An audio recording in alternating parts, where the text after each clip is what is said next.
मार्गामध्ये सर्व जीवनाच्या सर्व क्षेत्रातली मंडळी सहभागी होतात. कोणी प्राध्यापक आहे, कोणी डॉक्टर आहे, कोणी इंजिनियर आहे, कोणी व्यावसायिक आहे, कोणी साधी शेती करणारी माणसं सुद्धा आहेत, नाही असं नाही. कोणी मजुरी करणारी माणसं आहेत. सर्व प्रकारची माणसं आहेत. म्हणजे थोडक्यात सांगायचं म्हणजे सुशिक्षित, शिकलेले नाही. डिग्री धारक आहेत, परंतु सुशिक्षित आहे, सुसंस्कारित म्हणूया. आणि आज आपल्यासारख्या एक वेगळ्या विषयावर आपण एक मार्गदर्शन करतो. आपण मागे मोबाईल फोनच्या माध्यमातून आपण थोडीशी चर्चा केली होती. मला तुम्हाला वैयक्तिक सुद्धा भेटण्यामध्ये आनंद आहे. मला मनीषाताई जपे दिसतात. मनीषाताई, जय गुरुदेव. तर आमच्या मनीषाताई अमरावतीला गव्हर्नमेंट इंजिनिअरिंग कॉलेजमध्ये प्रोफेसर आहेत. त्यांचे मिस्टर सुद्धा प्रोफेसर आहेत. अशी बरीचशी मंडळी आहेत. आणि आज आम्हाला तुमच्या या दुर्लभ अनुभवाचा सगळ्यांना लाभ होईल अशी मी अपेक्षा करतोय आणि माझ्या शब्दांना विराम देतो. Over to you, Vivekji. Sadgurunath Maharaj की जय. चैतन्यं शाश्वतं शान्तं व्योमातीतं निरञ्जनं नादबिन्दुकलातीतं तस्मै श्री गुरुवे नमः. श्री नित्यानंद भगवान की जय.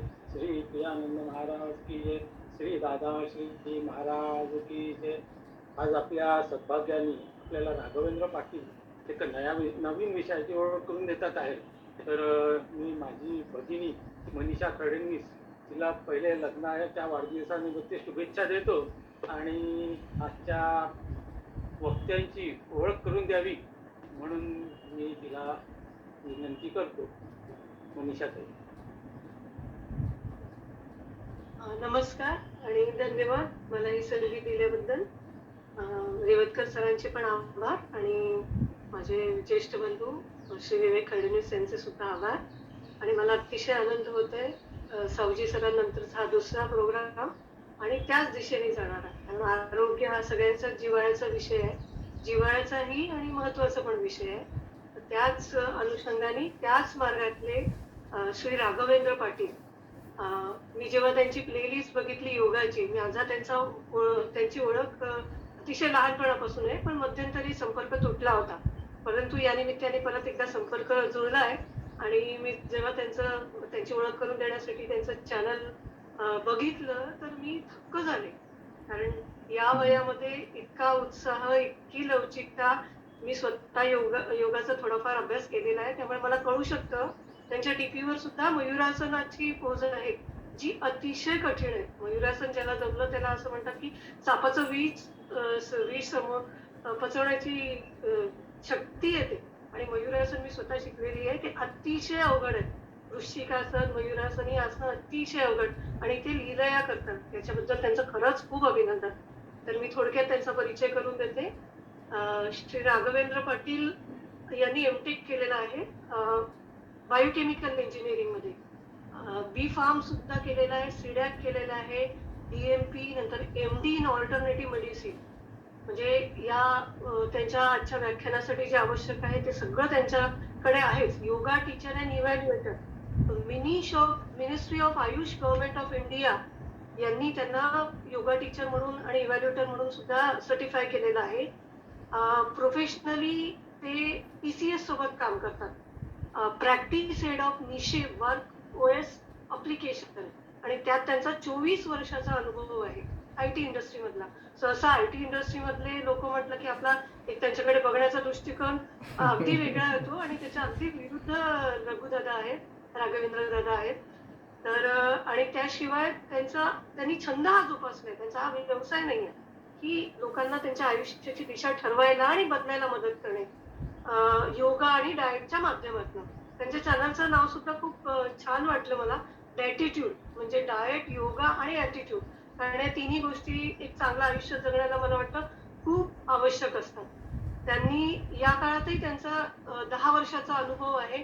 100हून अधिक सेशन त्यांनी कंडक्ट केलेले आहे आणि 500 पेक्षा अधिक लोकांना त्यांनी त्यांच्या आरोग्याबद्दलच्या समस्या सोडवण्यासाठी मदत केलेली आहे. तर आणि यापेक्षा जास्ती राघवेंद्र दादाच आपल्याला सांगू शकतील. तर नमस्कार आणि आपले स्वागत आहे राघवेंद्र दादा. धन्यवाद. ओम श्री कृष्णाय नमः. ओम श्री कृष्णाय नमः. ओम श्री कृष्णाय नमः. आता धन्यवाद. रेकॉर्डिंग चालू करून घ्या. रेकॉर्डिंग चालू करून घ्या आपलं. सो मनीषाताई, सगळ्यात पहिले तुम्हाला लग्नाच्या वाढदिवसाच्या अनेक शुभेच्छा. एक सबमिशन देतो की सगळ्यांपेक्षा मी म्हणजे ज्या लोकांनी मला हात धरून चालवलं आहे लहानपणापासून, असं नंदूदादा, म्हणजे ज्यांना आपण श्री विवेक दादा म्हणतो, खडणवीस, त्यांच्या वडिलांनी मला मांडीवर खेळवलं आहे. मनीषाताईंनी मला ॲक्च्युली दत्त महाराजांकडे ते छोटे छोटे कंचे असतात ते दिले आहेत. जो प्रसाद मिळायचा संत्र्याचा, त्या संत्र्याची एक फोड जास्त मिळावी म्हणून मी मनीषाताईंकडे नेहमी आशेने पाहायचो आणि ती तिने दिली आहे. ओके, ही हिस्ट्री आहे. त्याच्यामुळे पहिली गोष्ट हे सांगतो की जेवढा काही बायोडाटा होता तो एकीकडे आहे, ते फक्त अक्षर आहेत, पण मेन गोष्ट जी आहे ती आहे आशीर्वाद. सगळ्यात महत्त्वाची गोष्ट आहे आणि या सगळ्यांचे आशीर्वाद आहे. खरंच 2 मिनटं मला सांभाळायला लागले स्वतःला, कारण की या सगळ्या गुरुवर्यांना आपण ज्ञान देणं ही काय खूप मोठी गोष्ट आहे असं मला वाटत नाही, कारण की त्यांच्याचकडनं हे सगळं घेतलेलं आहे. कालांतराने वेळेने पुष्कळ काही अनुभव दिले आणि अनुभव येतात तेव्हा ते कडू असतात, सांगताना गोड वाटतात. राईट. ही अशी एक पुढच्या आपण 1 तासात फक्त अनुभव कथन हे करणार आहोत, एवढंच. सगळ्यात पहिलं सांगायचं म्हणजे की माझ्याकडे सांगण्यासारखं असं खूप काही नाही आहे, पण एवढं मात्र नक्की की या 38 लोकांपैकी जर मी एका माणसाचं लाईफ चेंज करू शकलो तो आय एम डन विथ दिस. आजचं हे सेशन सफल झालं. हे रेकॉर्ड पण मी करतोय, यूट्यूबवर पण टाकील आणि तुमच्याकडे पण रेकॉर्डिंग आहे. पण एवढं नक्की की आज आपण अध्यात्मापासून बायोकेमिस्ट्रीपर्यंत आपली मजल जाणार आहे या 1 तासात, 1.25 तासात. माझी रिक्वेस्ट आहे की सगळ्यांनी कागद पेन घेऊन जितका कॉम्प्लिकेटेड प्रश्न असेल तितका लिहून ठेवावा, जेणेकरून माझा अनुभव वाढेल. ओके. सो सेल्फिश, स्वार्थी हेतू हा की माझा अनुभव वाढला पाहिजे तुमच्या प्रश्नांनी. एक सुंदर गोष्ट मला कळली आत्ता जेव्हा उद्बोधन करताना त्यांनी, की कोणी डॉक्टर आहे, कोणी इंजिनियर आहे, सौ मनीषाताई प्रोफेसर आहेत, आणि कोणी ज्या फिजिशियन्स आहेत, कोणी शास्त्रज्ञ आहेत, कोणी मजूर आहेत. या सगळ्यांमध्ये एक गोष्ट मात्र कॉमन आहे, शरीर. शरीर हे कॉमन आहे. असं काही नाही आहे की एखाद्याचं दिव्य शरीर आहे आणि एखाद्याला शरीर नाही आहे. अजून त्या लेवलवर आपण गेलो नाही आहे, ती गोष्ट वेगळी. पण शरीर आहे, शरीर हा प्रकार आहे तिथे. आणि शरीर माध्यम खलु धर्म साधनम, म्हणजे शरीर आहे म्हणून सगळं आहे. नाहीतर तो जो आत्मा आहे त्याला काहीही एक अर्थ नाही आहे. त्याला धष्टपुष्ट करून दुसरं शरीर मिळवून देणं एवढाच एक असतो. म्हणून शरीर आहे म्हणून सगळं आहे, पहिली गोष्ट. तर आपण या शरीराबद्दल बोलणार आहोत. हळूहळू आपण पुष्कळ गोष्टींना टच करू, ज्याच्यात काही काही गोष्टी डेफिनेटली सोल किंवा आत्मा असेल. माझं मराठी तेवढं काही चांगलं नाही आहे, पण मी मराठी, हिंदी आणि बोलीभाषा या सगळ्यांचा वापर करणार आहे. चुकून मध्ये इंग्लिश शब्द येतील, म्हणजे इंग्रजी शब्द येतील, कारण की आता पोटा पाण्यासाठी इंग्रजी करावं लागलं. मला तसा जायचं आहे, त्यात काही रस नाही आहे इंग्रजीत, मजा नाही आहे. ती एक वेगळी गोष्ट आहे, मजा नाही. आपल्याला कसं त्या जिममध्ये मजा नाही. मजा कशात आहे की सशक्त शरीर झालं पाहिजे, आणि ते पण शरीर सशक्त असं झालं पाहिजे ज्याच्यामध्ये एकही इन्स्ट्रुमेंट यूज नाही केलं पाहिजे. देन हे बात. मला अजूनही आठवतं, माझे गुरु तीर्थरूप परमपूजनीय दत्त महाराज मुंगळेकर यांचं शरीर शेवटपर्यंत खूप खूप धष्टपुष्ट होतं. शिव मोहन महाराज त्यांचं शरीर तर अजूनही धष्टपुष्ट आहे. तीर्थरूप दत्त महाराज तेव्हा कुस्तीच्या दंगलीत जायचे. त्यांनी कधीच जिम केलं नाही. वाघ कधीच जिम करत नाही. असं असतं का की जंगलात वाघाला जिम असतं? कधीच नसतं. आणि वाघोबा आपल्या पंजानी उचलून राहिला डंबेल्स, कधीच नाही. पण त्याच्या मसल्स 80 km/h धावतात. पण असं नाही होत, कारण की त्याला धावण्याची सवय असते.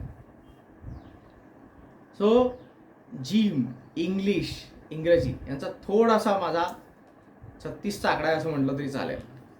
पण आपल्याला जे कन्व्हे करायचं आहे, आज जे आपल्याला आपलं लाईफ चेंज करायचं आहे, ते मात्र नक्की करायचं आहे. खरं म्हणजे लाईफ चेंज करायला भाषेचा कुठेही अडथळा नसतो. 18 मिनिटात श्रीकृष्णाने टेलिपॅथिकली कन्व्हे केली होती गीता. असं म्हणतात की 18 निमिषात केली होती, सेकंदात. त्याच्यात किती विश्वरूप दर्शन दाखवलं, काय मन, त्याग, सगळं भक्ती, यज्ञ सगळं सांगितलं 18 मिनिटात. तर ते नाही आहे. या सगळ्या गोष्टीचा एक क्षण असा नक्की येतो, या सगळ्या गोष्टींमध्ये एक क्षण असा नक्की येतो की ज्याच्यामध्ये माणसाला कन्व्हे होऊन जातं की ही गोष्ट माझ्यासाठी आहे, बरोबर. आणि इथे कन्व्हे झालं, एकदा त्या माणसाच्या आतमध्ये ती गोष्ट कन्व्हे झाली की ती गोष्ट आतमध्ये इम्बाईब झाली. आपण विषयाकडे वळू. खूप प्रस्तावना देत नाही, कारण की काय असतं माहिती आहे का, माझा एक अनुभव आहे की ते लोक अटेंडच करत नाही ज्यांना ही रिक्वायरमेंट असते ही सेशन अटेंड करण्याची. जे लोक already on the way of health, चांगलं त्या हेल्थकडे वळलेले असतात आणि हेल्थची ज्यांना फार म्हणजे गोडी लागलेली असते, ते लोकच अटेंड करतात. त्याच्यामुळे माझं काम फार सोपं होऊन जातो, कारण की मला दुसरे विचार त्यांना कन्व्हिन्स करायची गरज नाही पडत. नाहीतर काही ऑर्गनायझेशन्स असतात त्या प्रिझनमध्ये जाऊन, कारागृहामध्ये जाऊन सेशन्स घेतात. आणि कारागृहामध्ये समजा त्यांना म्हटलं त्या कैद्यांना की हां चलो सांस लो, तर ते म्हणतात नाही लूंगा, क्या कर लो, अडथळा. सो याच्यामध्ये ज्या लोकांना खरंच सेशनची आवश्यकता असते ते येत नाही. आणि म्हणून पहिली एक गोष्ट याच्यात खूप इम्पॉर्टंट आहे. पहिली गोष्ट ज्याच्यामध्ये आपण अंडरलाईन करणार आहोत ती म्हणजे मानसिक विचार, की मला माझं शरीर हेल्दी ठेवायचं आहे. सगळ्यात पहिली गोष्ट आहे. जर हा मानसिक विचार आतमध्ये नसला तर फक्त हॉस्पिटलच्या बेडवर गेल्यावर माणूस हा विचार आणतो, त्याच्या पहिले आणत नाही. किंवा कोणी दुसरा हॉस्पिटलच्या बेडवर गेल्यावर हा विचार आणतो. मग मला एक महानुभाव मिळाले जे खूप इंटेलिजंट आहेत, म्हणजे ज्यांना मी बिलकुल गुरु मानतो. ते म्हणतात, अरे राघवेंद्र तू असं म्हणतो काय, तू पण म्हणजे शरीर शेवटी कृश होत जाणार. म्हटलं होत जाणार, कुठे मी कुठे नाही म्हणतो. मग म्हणे काय फायदा याचा, त्याच्यापेक्षा समोसे खाऊन कृश कर ना, किंवा चकना आणि सत्य खाऊन पिऊन खुश कर. मी म्हटलं हो तुमचं म्हणणं बरोबर आहे, पण शरीर कृश होणार जर तुम्हाला देवानी 100 वर्ष दिले आहे तर ते 60 वर्षातच कृश होणार. आणि दुसरी गोष्ट, शेवटल्या दिवसापर्यंत काम करणे हे नाही होणार म्हटलं. मग तुमचा हळूहळू प्राण छोटा छोटा होत जाईल. आणि एक वेळ अशी येते की प्राण तुमचा मुवमेंट्स करायला सुद्धा तुमचा प्राण इनफ नसतो. आणि त्याच्यानंतर मग आपले स्वतःचे आप्त, स्वतःचे लोक हेट करायला लागतात. नको देवा अशी कंडिशन येऊ देऊ, याचसाठी केला होता अट्टहास, शेवटचा दिवस गोड व्हावा, असं नको येऊ देऊ. त्याच्यासाठी करायचं आहे. जर त्याच्यासाठी नसेल करायचं तर मग एवढ्या मेहनतीला काय अर्थ नाही. आणि अजून एक गोष्ट, प्राण ही गोष्ट प्रत्येक रोमारोमात असते. हे योगाने पण मान्य केलंय, इवन हे मान्य केलंय मेडिकल सायन्सने. प्रत्येक सेलमध्ये एक छोटासा प्राण असतो. आपण असं एक धरून घेऊ, कारण की प्राण ही गोष्टच अशी आहे की ज्याच्यावर दिवसभर बोललं तरी कठीण आहे, राईट, कमीच पडेल. तर प्राण हा प्रत्येक सेलमध्ये असतो. प्रत्येक सेलला आपल्याला हेल्दी करायचं असतं, प्रत्येक सेलला हेल्दी करायचं असतं. पण प्राण जेव्हा जायला सुरुवात होते तेव्हा तो जाण्यापासून तर शेवटला प्राण निघेपर्यंत, जेव्हा आपण त्याला डेड म्हणतो, डेड ही जी गोष्ट असते, तर याच्यामधला जो काळ असतो तो कमी राहायला पाहिजे. या गोष्टीसाठी आपल्याला हेल्थ मेंटेन करायची. म्हणजे बाबा आज सुरू झाला आत्ता प्राण जाणं, तर ठीक आहे, 1 तासात पद्मासन घालून चलो, जाना है, जहां से आए थे उधर जाना है, ही गोष्ट झाली पाहिजे. हे ना की आज प्राण सुरू झाला जाणं आणि बाबा अजून 10 वर्षांनी उडत पडत भाऊराव पडलेच तसेच, आणि मग पोरं म्हणून राहिले, नातू म्हणून राहिले, बाबाजी गेला तर बरं होईन बावा, काय देवानी पण उचलायला पाहिजे, किती करू आता. नाही, असं नको व्हायला. त्याच्यासाठी हे करायचं आहे. सगळ्यात पहिली गोष्ट की ही गोष्ट मी का करतोय इथून सुरुवात करू, आणि तुम्ही सुद्धा ही गोष्ट का करणार आहे ते पण सांगतो. एक वेळ अशी होती की माझं स्वतःचंच वजन खूप जास्त होतं. मी स्वतः भयानक जंक फूड आणि खूप जास्त जिम करणारा एक व्यक्ती होतो.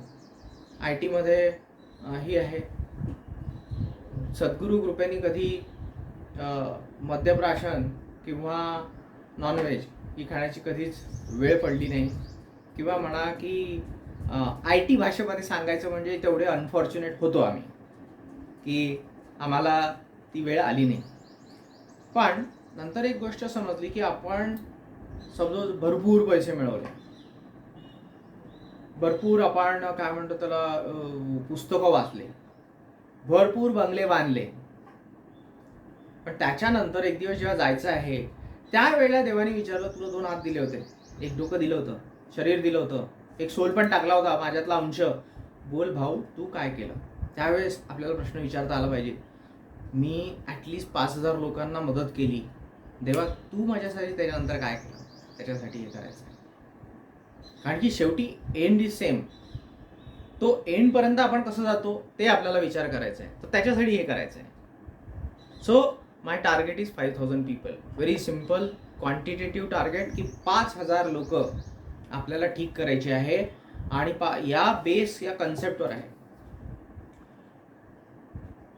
Do you really need health? Yes, आपल्याला हेल्थ हवी आहे, कारण आपल्याला शेवटपर्यंत व्यवस्थित जगायचं आहे. आता हेल्थ म्हटल्यावर क्वेश्चन येतो, physical health, mental health, social health की spiritual health? Answer is all 4. आणि या फिजिकल हेल्थ पहिले असेल तरच मेंटल हेल्थ असते, आणि मेंटल हेल्थ असेल तर फिजिकल हेल्थ डेफिनेटली मेंटेन होते. सोशल हेल्थ तेव्हाच येऊ शकते जेव्हा फिजिकल आणि मेंटल हेल्थ आहे, आणि स्पिरिच्युअल हेल्थ, या तिन्ही गोष्टी जेव्हा बरोबर मेंटेन होतात तेव्हा स्पिरिच्युअल हेल्थ येते. त्याच्याकडे वाटचाल आपल्या सगळ्यांची सुरू असते नेहमी. काही लोक डायरेक्ट स्पिरिच्युअल हेल्थ गाठतात आणि त्याच्यामुळे त्यांना फिजिकल हेल्थ आणि मेंटल हेल्थ इझिली मिळून जातात. सोशल हेल्थ हा पॅरलल जाणारा एक भाग आहे. बरं, आता क्वेश्चन येतो, डाएट, योगा आणि ॲटिट्यूड, दृष्टिकोन, योग आणि आपलं जे इंटेक आहे ते, असं तिन्ही का बरं? हे का बरं तिन्ही? तर रिझन याचं असं आहे की एक गोष्ट केलेले खूप लोक मी बघितले, फक्त डाएट केलेलं आणि त्याच्यानंतर आपल्या स्किनवर आलेल्या झुर्ऱ्या मी बघितल्या त्या लोकांच्या. स्पेशली काय होतं, जेव्हा लेडीजच्या डिलिव्हरी होतात त्याच्यानंतर त्यांना असं वाटतं काही महिन्यांनी, वर्षांनी, किंवा नाही आपलं पण जे डिलिव्हरीमुळे जे वेट वाढलं होतं ते आपण व्यवस्थित व्हावं, आणि मग ते डाएट सुरू करतात. इन टर्न ॲक्च्युली ते त्यांच्या स्वतःच्या शरीराला हार्म करतात. डाएट हे चुकीचं नाही आहे, पण ओव्हर डाएट करणं आणि नुसतं डाएट करणं खरंच चुकीचं आहे. हे आपल्या कल्चरमध्ये पण नाही सांगितलं आहे. कधी कल्चरमध्ये पण आपल्याला भरपूर काम करायला सांगितलं आहे, बसून चूल पेटवायला सांगितली आहे, जातं दळायला सांगितलं आहे. म्हणजे याचा अर्थ काय की डाएट आणि योग हे दोन्ही एकदम करायला सांगितले. पण डाएट योग झाला ॲटिट्यूड, कारण की योगानेच ॲटिट्यूड निर्माण होते. ॲक्च्युली योग जेव्हा आपण करतो, भरपूर योग केल्यावर कुठेतरी थिंकिंगचं ओरिजिनेशन सुरुवात होतं. हे थिंकिंगचं जे ओरिजिनेशन आहे हे ॲक्च्युली योगात सुरुवात होतं आणि हे मेंटेन झालं पाहिजे, म्हणजे दुसऱ्या दिवशीचा योग होतो. नाही तर आज काय झालं, आज खूप छान लेक्चर झालंय आणि बस आता काय नाही, आज नाही करू, आज फक्त सोडून द्या, बस उद्यापासून करू. उद्या हा कधी येत नाही, उद्या कधी येत नाही. खूप लोक आहेत जे आलेत, मी त्यांचा प्रत्येकाचा ॲनालिसिस करून ठेवतो आणि कोणाला सांगत नाही, कारण की ते कॉन्फिडेन्शियल असतं. पण त्यांचे केस स्टडीज जे आहेत माझ्या रिसर्चसाठी यूज करतो. लोकांचे 2 अप्रोचेस असतात आल्यावर. समजा मी त्यांना सांगितलं की ही एक शुद्धी क्रिया आहे, ही करा तुम्ही, आणि त्याच्याप्रमाणे तुम्ही मग दुसऱ्या दिवशीपासून म्हणजे किंवा आजपासूनच योग सुरुवात करा, तर लगेच एक छान रिस्पॉन्स येतो. इतका सुंदर रिस्पॉन्स येतो की काय आहे, माझ्या पुतणीच्या भाऊजईच्या मुलीचं उद्या लग्न आहे. मी काय करतं, मंगळवारपासून सुरुवात करतो. मंगळवार हा देवीचा वार आहे, चांगला आहे, छान आहे. मी म्हणतो रिझन ते हो जे असतं ते इतकं स्नेअरिंग असतं, त्यांना कळत नाही. पण मला एक कळतं की ही व्यक्ती करणार नाही, पण ही व्यक्ती नंतर करेल. पुष्कळ वेळेला तर त्या राशीवर अवलंबून असतं. स्पेशली मिथुन रास असेल ते नंतर करतात, नंतर. तर हा पण एक स्टडी आहे. चार्टर्ड अकाउंटंट असेल तर तो पहिले म्हणेल की माझ्या इनटेक ऑफ एनर्जी सांगा आणि आउटपुट सांगा, मला ते पूर्ण डिटेल डेबिट क्रेडिट मानून दाखवा, नंतर मग मी करतो. ॲटिट्यूड. काय तर लोक असे असतात की म्हणजे हा तर बिलकुल फुल प्रूफ प्रमेय आहे की ज्या दिवशी तुम्ही असा विचार कराल की आज पासून मी डाएट करणार आहे. काय डाएट करणार, फक्त छोटीशी गोष्ट की गोड नाही खाणार आहे. चला एक छोटीशी गोष्ट की गोड बिलकुल नाही खाणार, हाय ग्लायसेमिक इंडेक्स ज्याचा असेल ते नाही खाणार मी. आणि पहा, लिहून देतो, मला फोन करा तुम्ही, फोन नंबर आहे. 4 दिवसाच्या आतमध्ये जर तुम्हाला पार्टीचं इन्व्हिटेशन नाही आले, फुकट जेवण, फुकट जेवण, पार्टी विकत नाही, फुकट जेवण. बिलीव्ह मी, आजपर्यंत इन्क्लुडिंग मी, कोणताही माणूस याच्यातून, या नियतीच्या कचाट्यातून सुटला नाही आहे. मी स्वतः चीनमध्ये असताना जेव्हा मी 3दा भात खायचो, 6 पोळ्या आणि 3दा भात, अशी ती दिनचर्या होती. तर खूप थंडी होती, त्याच्यामुळे खूप खावं लागायचं. आणि हळूहळू पोट इतकं जास्त झालं होतं की पोटाच्या खालच्या भागात साबण राहायला लागलं. हे जेव्हा मला कळलं की अरे आपलं पोट एवढं वाढलंय की पोटाच्या खालच्या भागात म्हणजे एक कप्पा तयार होऊ शकतो, देवा. त्यावेळेला मी काहीतरी डाएटचा विचार केला आणि त्यावेळेला माझ्या एक सोबत एक ली शँग नावाचा एक व्यक्ती, GLचा हेड होता. तो मला म्हणाला की you know, eating a fat loses fat. माझा अहंकार दिवसला गेला, कारण की मी बायोकेमिकल इंजिनियर होतो, भलेही मी टेस्टिंग मध्ये काम करायचो. पण तो म्हणाला you know, eating a fat reduces the fat. म्हटलं काय, अरे you don't know, I am a testing engineer but does not mean that I am a biochemical engineer also, I know biochemistry very well. तो म्हणजे नाही, तुला नाही माहीत. मी म्हटलं मग सांग. त्याला पहिल्यांदा मी रॉबर्ट ॲटकिनचं एक पुस्तक वाचलं. कालांतराने रॉबर्ट ॲटकिन हे स्वतः हृदयविकाराच्या झटक्याने गेले, that is a different thing, कारण की त्यांनी बऱ्याचशा चुका केल्या. पण याच्यात एक गोष्ट कळली की आपल्या संस्कृतीमध्ये दिलेली गोष्टच त्यांनी दिलेली आहे. वॉलनट, अक्रोड, मेंदूचा आकार असलेलं अक्रोड, सगळ्यात चांगलं फॅट.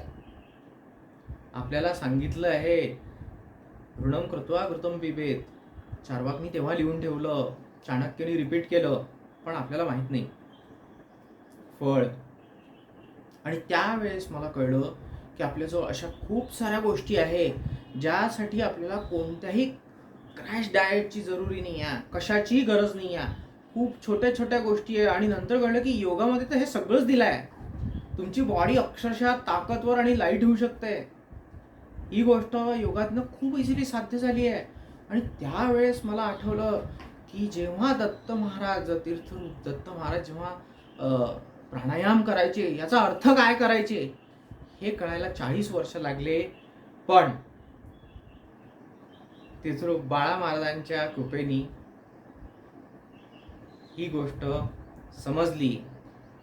यातच ही गोष्ट धन्य झाली, म्हणजे आपल्या आयुष्याचं सार्थक झालं असं वाटतं. कालांतराने माझा संबंध श्रीहरी महाराज त्यांच्याशी पण आला. आणि त्यांच्यासोबत सुद्धा जेव्हा संभाषणाची ही गाठभेट झाली आणि संभाषण झालं, ते तर स्वतः आय सर्जन आहे. आणि ते पण म्हणजे टॉप आय सर्जन्समधनं एक आहेत ते एम्समधले. पण त्यांनी स्वतः जेव्हा 27 किलो वजन कमी केलं स्वतःचं, त्यावेळेला मी म्हटलं नाही, खरंच महाराजांचे आशीर्वाद, बस आशीर्वादाशिवाय काही होत नाही. हे पक्क आहे. हे जरी सायंटिफिकली प्रूव्ह व्हायला अजून 15 वर्ष आहे, अजून 50 वर्ष आहे, पण आशीर्वादाशिवाय काही होत नाही हे गीतेतून पण सांगितलं आहे आणि आपल्या गुरूंनी ते सांगितलं आहे. त्यामुळे आशीर्वाद याला आपण इंग्लिशमध्ये बेनिवोलन्स म्हणतो. बेनिवोलन्स शिवाय काही होत नाही. तर बेनिवोलन्सनी ॲक्च्युली जे इव्हेंट्स असतात ते घडतात. इव्हेंट्स घडणं हे आपल्या अंतर्मनावर डिपेंड असतं की हा इव्हेंट माझ्या आयुष्याला चेंज करणारा इव्हेंट होता, तोच तिथे घडला. आणि ली शँगनी मला पहिला डिवचलं बीजिंगमध्ये की तुला समजत नाही आहे, तू मला हे सांगू नको, तू हे वाच. आणि मी 3 दिवसात ॲटकिन्सचं पुस्तक वाचून काढलं. आणि मला कळलं की त्यांनी खूप साऱ्या चुका केल्या आहे आणि त्या चुका आपण सुधरवू शकतो. आणि त्या सुधरवता जेव्हा मला एक अप्रोच कळला, की त्या अप्रोचमध्ये सगळ्यात पहिली गोष्ट कळली की हा इंडिव्हिज्युअल अप्रोच असावा लागतो.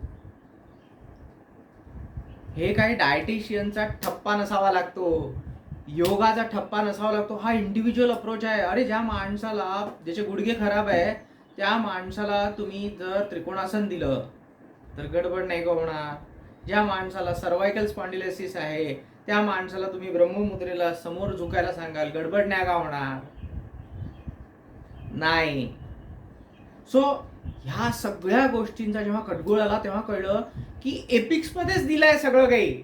आपल्याला काही करायची गरज नाही आहे, नुसते एपिक्स वाचा.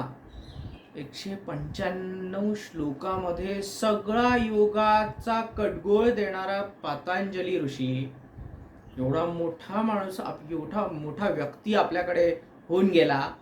आणि आपण south beach diet, north beach diet, हे डाएट, ॲटकिन्स डाएट. सो कळायला लागलं की अरे हे सगळं काही फोल आहे. आपलं जेवणाचं ताटच बेस्ट आहे. आपल्याला काय सांगितलंय, सणासुदीला गोड खा, रोज नाही. रोज तर भाकर खायला सांगितलेली आहे, करेक्ट. सो रोज गोड खायला सांगितलेलं नाही. टिप नंबर 2, रोज गोड खायचं नाही. टिप नंबर 3, ज्याचा ग्लायसेमिक इंडेक्स 70 पेक्षा जास्त आहे. ग्लायसेमिक इंडेक्स म्हणजे amount of sugar which is available to your body after eating a particular grams of that particular edible should not be so high. It should not be more than 70. म्हणजे पाव नको खायला, पाव नाही, साखर नाही, कोणतंही स्वीट नाही. हा, त्याच्यात एक्सेप्शन आहे. एक्सेप्शन कसे आहे, खारीक. म्हणून तर आपल्या प्रसादात खारीक वापरतो. एक्सेप्शन असतात. तुम्ही म्हणाल की तुम्ही तूप खायला सांगता, पण तुपासोबत गुळ नको, नाही तर लोक बाळ असतात. तुपासोबत गुळ नको. टिप नंबर 4,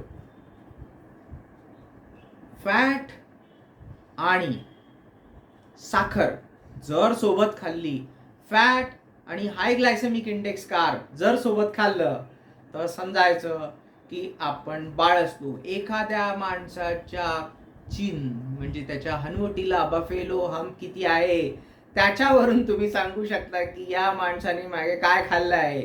प्रसाद समजून याने किती गोड वरपला आहे, ओके, कढीमध्ये किती साखर टाकलेली आहे, लस्सी किती पिल्या आहे, हे सगळं तुम्हाला समजेल. एखाद्या माणसाकडे पाहिल्यावर त्याची पर्सनॅलिटी वरून पासून खालीपर्यंत जर तुम्ही पाहाल आणि तुम्ही चेक कराल की या माणसाच्या कुठे कुठे फॅट आलेला आहे, त्यावरून तुम्ही व्हेरी क्लिअर कट सांगू शकता, बिलकुल डिटेल सांगू शकता की या माणसाने काय काय केलं आहे आणि या माणसाने काय काय ऍक्टिव्हिटीज करतो, या माणसाने काय काय खाल्लं आहे, काय इन शॉर्ट काय काय पिलं आहे ते पण सांगू शकता. ज्या माणसाची व्हायटल कॅपॅसिटी म्हणजे amount of oxygen which is inhaled to sustain your body, ज्याचा शंखनाद हा मिनिटो मिनिटो चालतो, डेफिनेटली त्या माणसाने आपल्या आयुष्यात चेस्टचे व्यायाम केलेले आहे. जाऊन पहा सायकलवाल्याचा हात, सायकल सुधारवणाऱ्यावाल्याचा हात, त्याची रिस्ट जी असेल ना, रिस्ट ती अशी मोठी असेल. रिझन, त्याचा हात सायकल हे करून लोखंडाशी खेळून शनी महाराजांच्या कृपेने बरा होऊन जातो आणि असा तगडा असतो. सो रिझन की एखाद्या माणसाच्या पर्सनॅलिटीवरून तो काय खातो आणि त्या माणसाने काय केलंय पास ते सांगू शकतो. चला आपण पुढे एक वळू की आपण 3 टिप्स पाहिल्या आहे. एक ॲनालिसिस नेहमी प्रत्येकाचा मी घेत असतो. Sleep, 4 pillars of your health. एक आहे स्लीप, दुसरा आहे योगा, तिसरा आहे डाएट आणि चौथा आहे माइंडसेट. आणि या ॲनालिसिसवर मला एक कळतं की या माणसासाठी काय इम्पॉर्टंट आहे. जे आराम करणारे लोक असतात त्यांच्यासाठी स्लीप इम्पॉर्टंट असते. जे लोक थोडेसे खादाड असतात त्यांच्यासाठी डाएट इम्पॉर्टंट असतं. जे लोक हुशार असतात खूप जास्त, ज्यांचं वेट लवकर कमी होत नाही, जितकी जास्त हुशारी तेवढं वेट कमी होत नाही, तेवढी हेल्थ लवकर मिळत नाही. हा एक ओव्हरऑल म्हणजे पुष्कळ वर्षानंतर मला कळलेला एक फॉर्म्युला आहे. तर आपण आपल्या स्वतःला पहिले नेहमी चेक करायचं, मी जास्त हुशार तर नाही होत आहे ना, थांबा थांबा थांबा, येऊ द्या जमिनीवर, मला येऊ द्या जमिनीवर.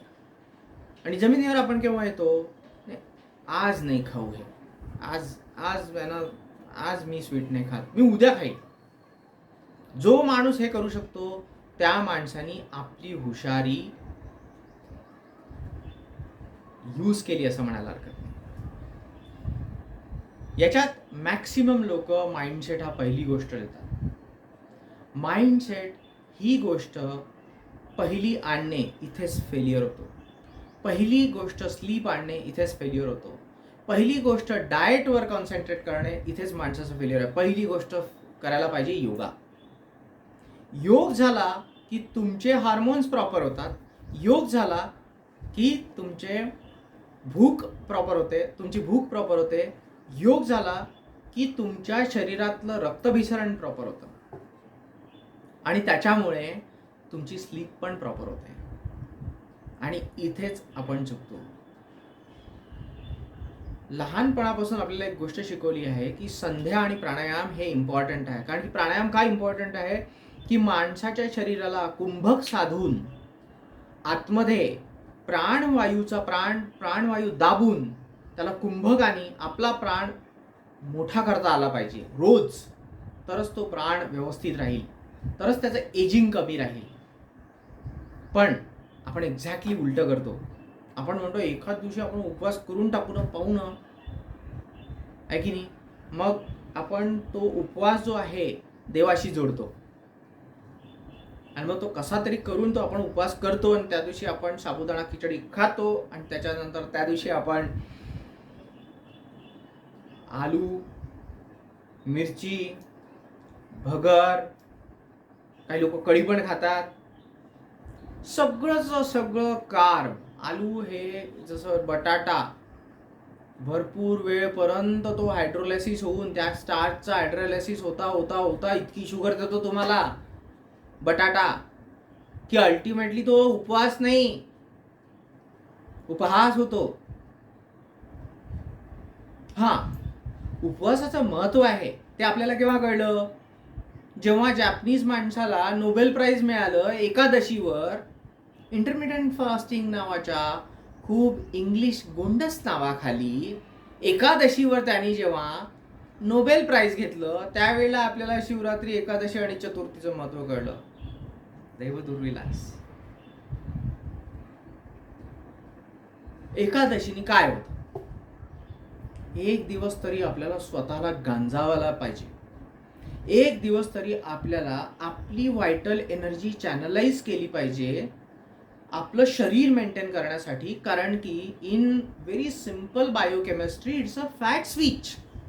फॅट स्विच म्हणजे, फॅट स्विच हा एक मॉडर्न शब्द झाला म्हणून तुम्हाला समजेल म्हणून मी आपला मॉडर्न शब्द वापरला ना. काही वेळेस असं असतं ना, जरा इंग्लिश वापरलं किंवा एखादं बायोकेमिस्ट्रीचं द्योतक वापरलं की लगेच माणसाला इम्प्रेस होतो आणि माणूस ऐकतो.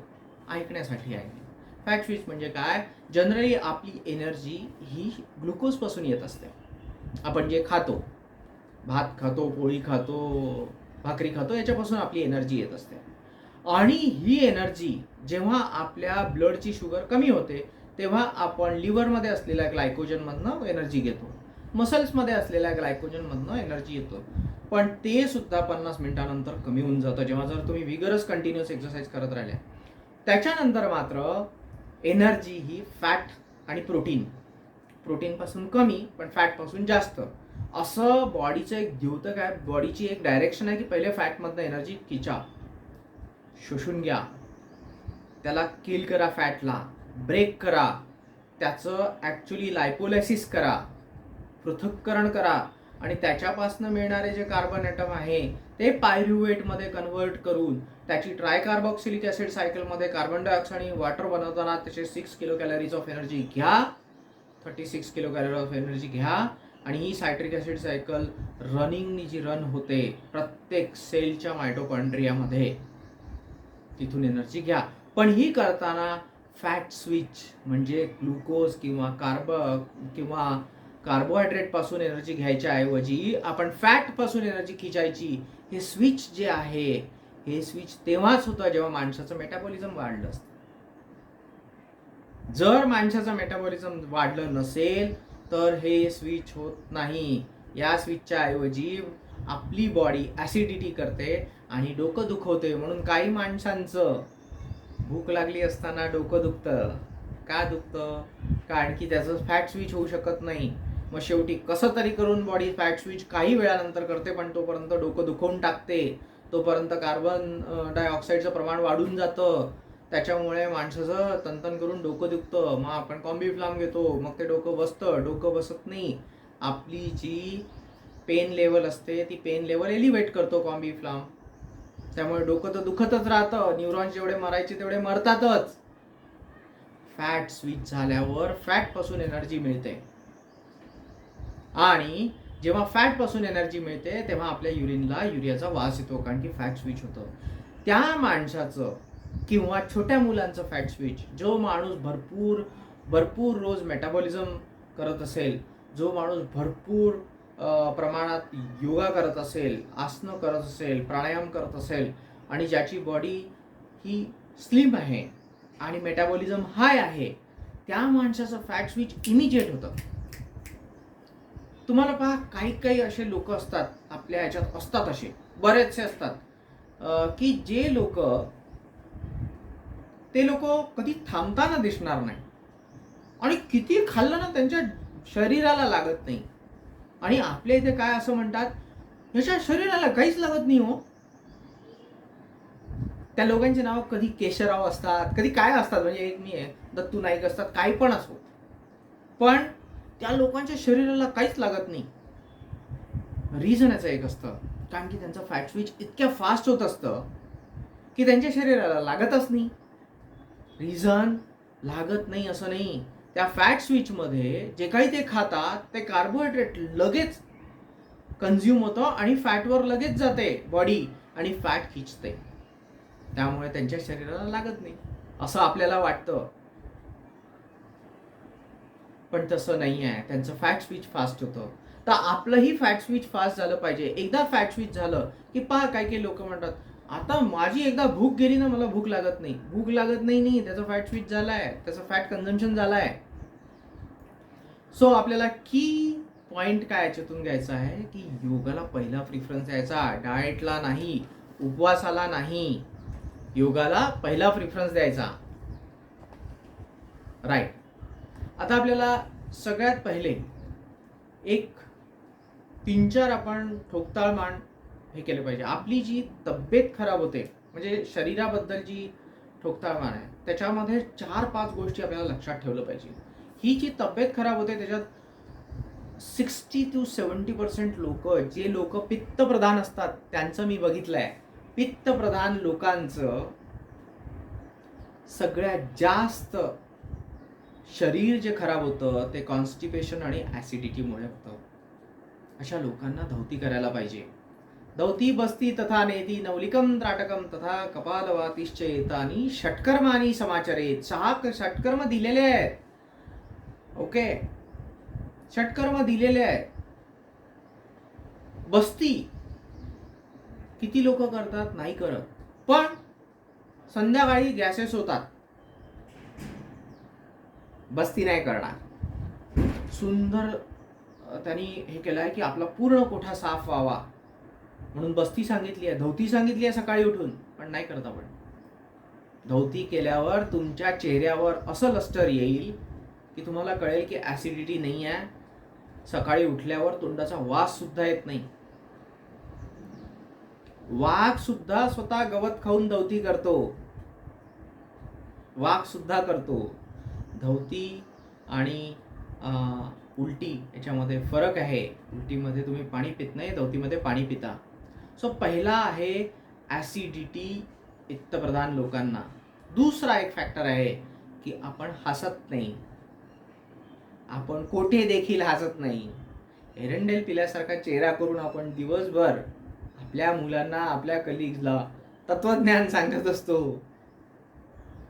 म्हणून आपण हळूहळू आपण अनहेल्दी होतो. हसायला पाहिजे, हसायला पाहिजे. तिसरी गोष्ट आहे, जर आपली स्लीप म्हणजे आपलं जी झोप आहे, जर आपण चांगला योगा केला तर बरोबर होते. नाही तर झोपेमुळे, कमी झोपेमुळे जी ऍसिडिटी तयार होते, जे मेटाबोलाइट शरीराच्या बाहेर फेकले जात नाही, त्याच्यामुळे प्रॉब्लेम होतो. एक सगळ्यात इम्पॉर्टंट गोष्ट असते, चौथी गोष्ट जी आहे स्ट्रेस. स्ट्रेस कसाही असू शकतो बरं का. स्ट्रेस याचाही असू शकतो की मला स्ट्रेसच नाही, हा पण स्ट्रेस असू शकतो. कोणत्याही गोष्टीमध्ये स्ट्रेस हा जर निर्माण झाला तर तो सत्यानाश केल्याशिवाय राहत नाही. स्ट्रेस हा भरपूर एक्सपेक्टेशन आणि त्याचं फुलफिलिंग याच्यामध्ये जी गॅप असते त्याने तो स्ट्रेस निर्माण होतो. मग ती गॅप मुलाकडनं असो, वडिलांकडनं असो, बहीण, भाऊ, बायको, कुठूनही असो, आणि ती वाढत जाते, ती वाढत जाते. मग ती अहंकारातून पण पैदा होऊ शकते स्ट्रेस. ज्ञानेश्वर महाराजांनी म्हटलंय, मुंगी व्याली शिंगी झाली तिचे दूध किती, 18 रांजण भरून झाले प्याले 12 हत्ती. एवढी मुंगी असते ती अहंकार म्हणजे. त्याच्यातूनही स्ट्रेस होऊ शकतो. आणि स्ट्रेस एकदा आला, पण हा स्ट्रेस कसा कमी करायचा, एक सिंपल टिप सांगतो. Tip number 6. तुम्हाला घाम आला की स्ट्रेस कमी होतो. इतकं सिंपल इक्वेशन आहे. म्हणजे काय, घाम आला की हातपाय, स्ट्रेस आला की हातपाय चालवणं सुरू करून द्यायचे, व्यायाम सुरू करून द्यायचा, आसनं सुरू करून द्यायचे, प्राणायाम आणि मेडिटेशन करू नका स्ट्रेसमध्ये. सगळ्यात मोठी गडबड, मेडिटेशनने माणूस कूलडाऊन होतो. केव्हा करा मेडिटेशन, जेव्हा माणूस त्रासला आहे, खूप जास्त तापला आहे, खूप जास्त राग आला आहे, तेव्हा मेडिटेशन सांगितलं आहे. स्ट्रेसमध्ये मेडिटेशन नाही आहे. एक्झॅक्टली उलट होतं आपल्या इकडे. स्ट्रेस आला की माणूस मेडिटेशन, मेडिटेशन केला की डिप्रेशन, डिप्रेशन केला की माणूस फ्रस्ट्रेशन. नो. पहिली गोष्ट आहे, स्ट्रेस आला की घाम काढायचा. त्याच्यानंतर स्माईल ऑन द फेस आणायचं आणि मग स्ट्रेस जातो. हसणं, लाफ्टर योगा ही जी गोष्ट आहे, लाफ्टर योगामध्ये एक बेसिक सायन्स प्रिन्सिपल यूज केलेला आहे. काय यूज केलं आहे सायन्स प्रिन्सिपल? की जर तुम्ही हसले तर आपल्या ब्रेनला खरं हसणं आणि खोटं हसणं याच्यातला डिफरन्स कळत नाही. त्याच्यामुळे तुम्ही हे केलं तर तुम्हाला खरं हसू येईल. नुसते हे केलं तरी खरं हसू येईल. पहा, पाश्चात्य देशांनी लिफ्टमध्ये जरी तुम्ही चालले असला तरी ते चकल करतात. चकल, इट्स अ इंग्लिश वर्ड, चकल. स्मित हास्य. ओके, त्या स्मिथला स्मिथ म्हणायला पाहिजे, ॲक्च्युली त्याला स्मिथ म्हणतात. ओके, TH आहे, स्मित हास्य म्हणतात. म्हणजे ॲटलिस्ट आपलं जे कन्व्हर्सेशन आहे ते चांगल्या लेवलवर झालं पाहिजे. आपल्या इकडे की इन्फॉर्मल जे कन्व्हर्सेशन जे पहिले होतं, राम राम, जय गोपाल, नमस्कार, ते संपूनच गेलं. आपण आपल्याच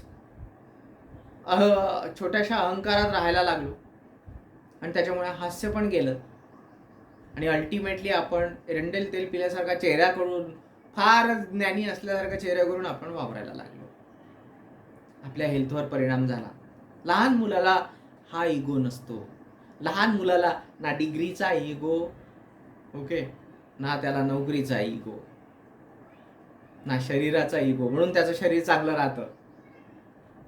लहान मुलगा 5 मिनिटानंतर ज्याच्याशी भांडला त्याच्याशीच बोलतो. त्याच्यामुळे त्याच्या आतमध्ये काहीच नाही राहत. स्ट्रेस त्यांनी निर्माण होतो, म्हणून त्याच्यात स्ट्रेस निर्माण नाही होत. जर आतमध्ये ठेवलं तर स्ट्रेस निर्माण होतो. जर शिंकून बाहेर टाकलं तर स्ट्रेस निर्माण होत नाही. स्ट्रेस, चौथी गोष्ट. 5वी गोष्ट, ही गोष्ट फार पाश्चात्य देशाला एक्सेप्ट होणारी किंवा बऱ्याचशा लोकांना एक्सेप्ट न होणारी गोष्ट आहे. ती म्हणजे ट्राय करा की आपण व्हेजिटेरियन फूड खायचं. रिझन खूप छोटंसं रिझन आहे, पटकन सांगतो. म्हणजे जे आपले पंचकोश आहे त्याच्यामधला ज्ञानमय कोश हा प्रत्येक ॲनिमलला असतो, पण ज्ञानमय कोश हा प्लांटला नसतो, व्हेजिटेरियनला नसतो. त्याच्यामुळे इमोशन्स, मनोमय कोश, तो पण नसतो. पण मनोमय कोश हा कुत्रा, मांजर, डुक्कर, हत्ती, गाढव, बकरा, मुर्गी या सगळ्यांना असतं. तिचंही मन असतं. मनोमय कोश, ज्ञानमय कोश जर हा खाल्ल्या गेला तर त्या माणसाचे, त्याचे जे DNA काही प्रमाणात आपल्यामध्ये कुठे कुठे इंटरफिअर होतात आणि त्याच्यामुळे जे ज्याला आपण संस्कृतमध्ये अभक्षभक्षण म्हणतो, शक्यतोवर ते अवॉइड करा.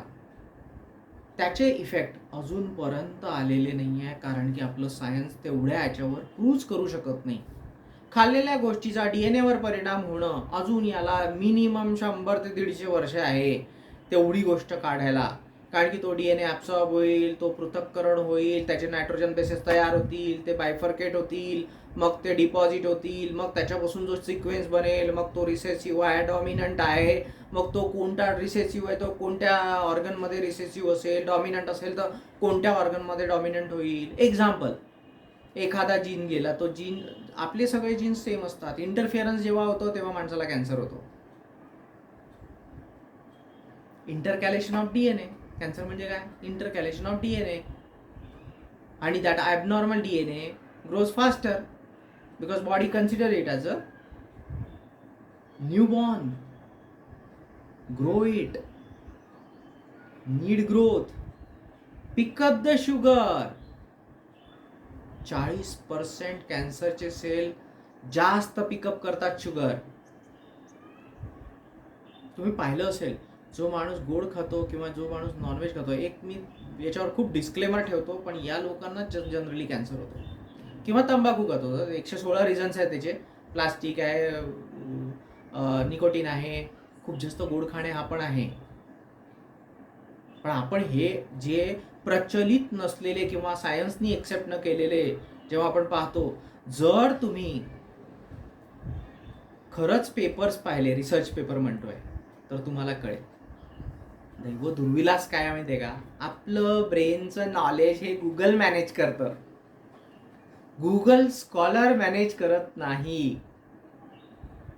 सायटेशन डेटाबेसमध्ये आपण कोणीच जात नाही. सायटेशन डेटाबेस म्हणजे जे रिसर्च पेपर्सचे डेटाबेसेस असतात त्याच्यामध्ये आपण कधीच जात नाही. आपण गुगलवर जातो आणि गुगलवर ॲनालिटिक्सच्या हिशोबाने सगळ्यात जास्त काय पॉप्युलर आहे त्याच्या हिशोबाने गुगल आपल्याला देतो. गुगलचं फाळतं कारण की गुगलला पैसे मिळतात, आपलं फाळतं कारण की आपल्याला इन्फॉर्मेशन मिळतात. इन्फॉर्मेशन खरी आहे की खोटी आहे ही नाही आहे, खरी आहे की खोटी आहे हे कळत नाही. आपलं नॉलेज गुगल मॅनेज करतं, आपलं नॉलेज आपण मॅनेज करत नाही, म्हणून तर टेक्स्टबुक्स डिफरंट आहे. सो आपल्या नॉलेजला जर मॅनेज करायचं असेल तर सरळ सरळ टेक्स्टबुक रेफर करायचे, गुगल रेफर करू नका अशी माझी रिक्वेस्ट आहे. कारण की गुगल हे ॲनालिटिक्सवर आहे, तेही काही चूक नाही आहे. 60-70% ते पण बरोबरच देतं, पण त्याचे स्वतःच्या रूल्सप्रमाणे देतं, त्याच्या स्वतःच्या रूल्सप्रमाणे. त्याच्यामुळे त्याच्यात काही चूक आहे असं नाही आहे, पण आपल्याला काय पाहिजे ते इम्पॉर्टंट आहे. तर ही होती 5वी गोष्ट की शक्यतोवर व्हेजिटेरियन राहा. आपण पुढे चालू. आपल्या जवळजवळ 15 मिनिटं अजून आहे. कोणतीही हेल्थ ही 5 पॅरामीटर आपल्याला प्रॉब्लेम नाही, वेळेचा प्रॉब्लेम नाही, काय हरकत नाही. अर्धवट ठेवू नये, पोट दुखते. ओके, या पोट दुखण्याचा पण एक सुंदर हे आहे. एक कंपनीचा एक CEO आहे, तो एका त्याची स्वतःची कंपनी आहे, IT कंपनी आहे. तर ह्या पोट दुखण्यावरून आठवलं, या माणसाचं वजन साधारणतः 89 किलो होतं, हाईट 5 फूट 5 इंच. आणि एक दिवस झाला मला वजन कमी करायचं आहे. मी म्हटलं बरं आपण करू ना, आपण बोललो. मग आसनं झाले, सांगितले आसनं, डाएट सांगितलं, झालं. आणि एक दिवस अचानक हा माणूस माझ्याकडे आला आणि म्हणतो मला खूप पोट दुखत आहे. म्हटलं थांब राजू भाऊ, थांबून जा ना, तू काय काय खाल्लं? नाही ना, तुम्ही जे सांगितलं तेच खाल्लं मी, मला तुम्ही सांगा लवकर, आता खूप पोट दुखायला लागलं आहे माझं. म्हटलं थांबून जा ना, आपण तू आता मला सांग, सकाळपासून काय खाल्लं तू? नाही मी काय खाल्लं म्हणे, अर्धी भाकर खाल्ली, तुम्ही सांगितलं खूप भाजी खायची, खूप भाजी खाल्ली. म्हटलं बरं. खूप पाणी पिलं, म्हणे आता जस्ट थोडंसं काहीतरी खाऊन आलो. म्हटलं काय खाल्लं काहीतरी? म्हणे तुम्ही सांगितलं की कधी तुम्ही वॉलनट किंवा थोडे बहुत शेंगदाणे खाऊ शकता, मग मी खाल्ले. म्हटलं किती खाल्ले शेंगदाणे? 1 पाव खाल्ले म्हणे. म्हटलं 1 पाव? मी तुला 1 पाव शेंगदाणे सांगितले होते? नाही तुम्ही सांगितलं ना म्हणे भूक लागली की शेंगदाणे खायचे थोडे बहुत म्हणजे 1 पाव? बरं म्हटलं तू 1 पाव आत्ता खाल्ले आणि 1 पाव अजून कधी खातो का? रोज 1 पाव खातो म्हणे सर मी, मला भूक नाही लागत म्हणे. म्हटलं राजू प्लीज असं करू नको, माझ्या अंगावर आणू नको, मी काय डॉक्टर नाही आहे, पण 1 पाव शेंगदाणे खाऊ नको. म्हटलं तुला भूक लागत नाही कारण की शेंगदाण्यामुळे भूक लागत नाही, पण शेंगदाण्याच्या आतमधलं फॅट, त्याच्यातले इरिटेटिंग प्रिन्सिपल्स, अरे बाबा तुला ॲलर्जी आणतील, त्या ॲलर्जीनेच हिस्टामिन येत आहे, ते पोटात येत आहे. नाही म्हणे सर माझ्या मांडीला एक खास सुट्टी आहे. म्हटलं हो. नाही काय म्हणे, माझ्या वडिलांनी सांगितलं की गुळ शेंगदाणे खात जा, बरे असतात, आयर्न मिळतं, व्हिटॅमिन के मिळतं. म्हटलं बाबा आपल्या पूर्वजांनी जे सांगितलंय ते कर ना, किंवा डॉक्टर सांगतात ते कर. तुला डॉक्टर 1 पाव शेंगदाणे खायला नाही म्हणत, तू 2 किलो भाजी खाल्ली तर चालेल, पण 1 पाव शेंगदाणे खाऊ नको. पोट दुखण्याचं असं असतं. टिप नंबर 7, भरपूर भाजी खा, पण खूप सारं फॅट खाऊ नका, ॲसिडिटी होईल. फॅट सोबत कार्ब खाऊ नका खूप सारं. फॅट सोबत कार्ब म्हणजे काय? जिलेबी. फॅट आणि कार्ब आलं सोबत की हे मोठे झाले, गाल मोठे झाले, बफेलो हंप आला. फॅट सोबत कार्ब. एखादा माणूस गुलाबजामुन खात असेल तर त्याचा पर्टिक्युलर प्लेसचा फॅट पहा कसं हाय असतं. एखादा माणूस जर स्वतःचं अंग चोरून काम करत असेल तर त्याचं ओटीपोट वाढलंच पाहिजे. बसायला ज्या माणसाला गुडघे चांगले असून देखील खाली बसताना जो माणूस आळस करत असेल त्या माणसाचं पोट आणि पोटाच्या खालचा भाग वाढलाच पाहिजे. ठोकताळ मान आहे. ओके. एक क्वेश्चन होता, गूळ शेंगदाणे किती प्रमाणात खायचे? आय एम शुअर की जे कोणी प्रश्न विचारला असेल मला माहित नाही, पण गूळ शेंगदाणे शक्यतोवर 1 चमच्याच्या वर कधीच खाऊ नये. 1 चमचा म्हणजे चमचा नाही. आपण जो 1 चमचा साखरेसाठी वापरतो तो चमच्याच्या भर कधीच खाऊ नये. ज्याला चांगली हेल्थ ठेवायची आहे. ओके. लहान मुलांना सुद्धा तोच द्या. गुळ आपण तेव्हा देतो जेव्हा ऊन लागली असेल, कारण की आयन्स डिप्लीट झाले असतील तर गुळ येतो. कारण की कॅल्शियम आहे त्याच्यात आयन आहे, काकवी असते, भरपूर प्रमाणात आयन्स असतात. त्याच्यामुळे गुळ हा एक काइंड ऑफ रिज्युविनेटिंग आहे तुम्हाला फॉर क्विक टाईम. तर गुळ तेव्हाच खावा ज्यावेळेला तुम्ही उन्हातून आले आहेत. गुळाचा खडा आणि पाणी म्हणजे ॲक्च्युली काय की सलाईन वॉटर द्यायचं आहे तुम्हाला, तेव्हाच खावा. तुम्ही ट्रेकिंग करताय, गुळ खावा. पण काही लोकांना जेवण झाल्याबरोबर गुळ खायची सवय असते. ज्या वेळेला जेवण झालं आहे त्याच्यानंतर स्वीट जर तुम्ही खाल्लेलं आहे तर बेंबीच्या भोवती तुमचं पोट वाढलंच पाहिजे. आत्मा समाधानी झाला, पण या देहाचा मात्र तो सत्यानाश करून गेला. आपल्याला काय आहे की आपल्याला सांगितलंय सगळ्या एपिक्समध्ये, आपल्या सगळ्या ग्रंथांमध्ये एक गोष्ट सांगितली आहे की वासना ठेवू नका. पण आपण अर्थच चुकीचा घेतला. अरे बाबा खाण्यात ठेवू नका. शरीर माध्यम खलु धर्म साधनम. शरीर हे पाहिजे. पण आता तुम्ही एक क्वेश्चन आहे, आपल्याला काही लोक गुलाबजामुन खात असतील, 10 गुलाबजामुन खाल्ले की बरं वाटतं. 11वा खाता तो म्हणते की मी खाऊ शकतो पण यार नसेल तरी चालेल. पण 11वा खाल्ल्यानंतर मी म्हटलं की नाही 12वा खा ना. तर तो म्हणा नाही आता नाही जमत, आता जमतच नाही, ते राजूभाऊ थांबून जा. नाही म्हटलं तू खाच. तो त्याच्या तोंडातच कुचकला. तो म्हणते अरे नाही यार पण आता मी ओके. मला सांगा 12व्या गुलाबजामुनची जी अवस्था आहे ती जर तुमची एका गुलाबजामुन मध्ये आली तर चांगलं नाही का होणार? तुमच्या पोटालाही चांगलं आहे. अर्ध्याच गुलाबजामुन मध्ये आली तर चांगलं नाही का होणार? करेक्ट. केव्हा येते?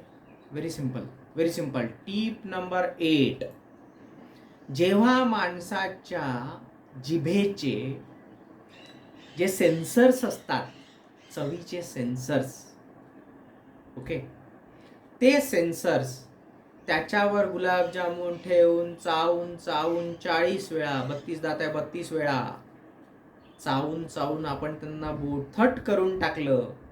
त्याच्यानंतर ते म्हणतात की मला नको गुलाबजामुन. पण आपण कचाक्कन गिटकला, आंधो बाबूराव गिटका पटाक्कन पोटात टाकला, तर मात्र ते सेन्सर तुम्हाला म्हणतात दुसरा पाहिजे, तिसरा पाहिजे. पण तो जर तोंडात जोपर्यंत तो लाळेत मिक्स होत नाही तोपर्यंत त्याचा पचका होत नाही, जो की आतमध्ये शेवटी होतोच, पण जास्त ऍसिडिटी घेऊन होतो. तुम्ही ज्या दिवशी गोड खाता त्या दिवशी ऍसिडिटी वाढलेली असते. जोपर्यंत त्याचा पूर्णचा पूर्ण लाळेमध्ये रूपांतर होत नाही तोपर्यंत तो गुलाबजामुन सोडायचा नाही, तोपर्यंत तो घास सोडायचा नाही, तोपर्यंत गायीसारखं चरवण रवंथ करत राहायचं. दॅट इज द की point.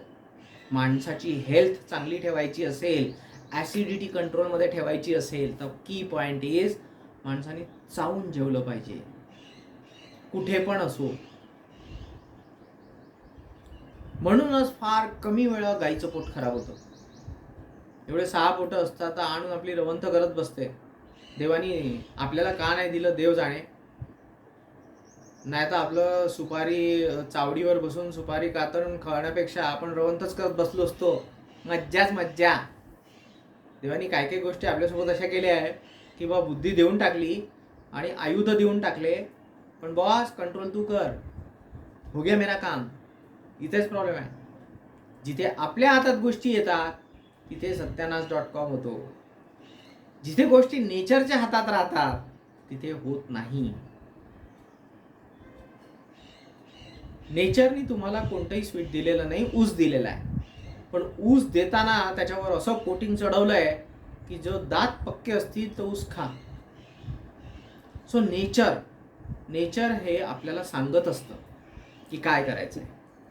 So that is a tip number 8. पॅरामीटर्सवर येऊ.